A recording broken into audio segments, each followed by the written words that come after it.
మునుగోలు మండల తహసీల్దార్ గారికి మా యొక్క విన్నపం తెలియజేస్తున్నాము. అమ్మా, మాది జట్లకొండూరు పంచాయతీలోని అరుంధతివాడ గ్రామము. మేము బడుగు బలహీన వర్గాలకు చెందిన ఎస్సీ కులము, అనగా మాది కులానికి చెందినటువంటి వాళ్ళము. మాకు గత 30 సంవత్సరాల నుంచి మా తాత ముత్తాతల అయ్యాం నుంచి కూడా ఇక్కడ గవర్నమెంట్ ల్యాండ్ అనేది ఉంది. మా అరుంధతివాడ గ్రామానికి ముందర పక్కన అక్కడ ట్యాంకు కూడా కట్టున్నారు. అక్కడ మేము కర్మకృతులకి చేసుకుంటున్నాము. ఆ స్థలాన్ని కాపు సామాజిక వర్గానికి చెందినటువంటి అధికార పార్టీకి సంబంధించినటువంటి వ్యక్తి ఆ తోటలో భాగంగా ట్రాక్టర్లు తీసుకొని వచ్చి మట్టి తోలి దాన్ని ఒక గుంటను కూడా పూర్తి చేసి అంతా చేసుకుంటా జరుపుకుంటా వస్తా ఉన్నాడు. కానీ ఆ గుంట అనేది ఇంకుడు గుంటలాగా ప్లస్ వచ్చి పశువులకి నీటి ఆదరవు కోసం ఉండేది. ఆ నీటి ఆదరవుగా ఉండే ఒక గుంటను కూడా ఆక్రమిస్తున్నాడంటే ఈ ఎండల కాలంలో పశువులు ఏదైనా దాహ దప్పికలు వచ్చినప్పుడు అవి తాగేదానికి కూడా అవకాశం లేకుండా పోయింది.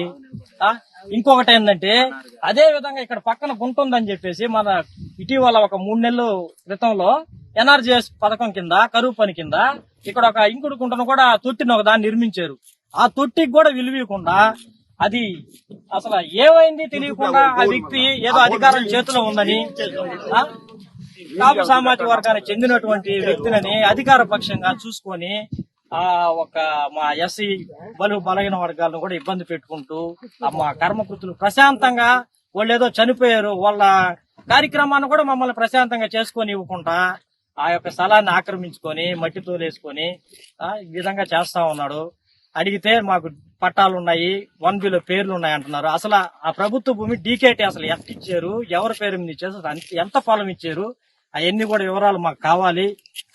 లేని పక్షంలో అసలు దానికి అధికారంలో ఉన్నాం కదా 1B పేర్లు అవన్నీ ఎక్కిచ్చేసుకుంటే అది ఎట్లా చెల్లుబాటు అవుతుంది అని మీ వద్దకు తీసుకొస్తున్నాము. మీరు దాని గురించి ఏదో చర్య తీసుకుని మాకు న్యాయం చేయవలసిందిగా మా జట్లకొండూరు ప్రజల తరఫున, మా గ్రామ ప్రజల తరఫున మేము విన్నవించుకుంటున్నాము.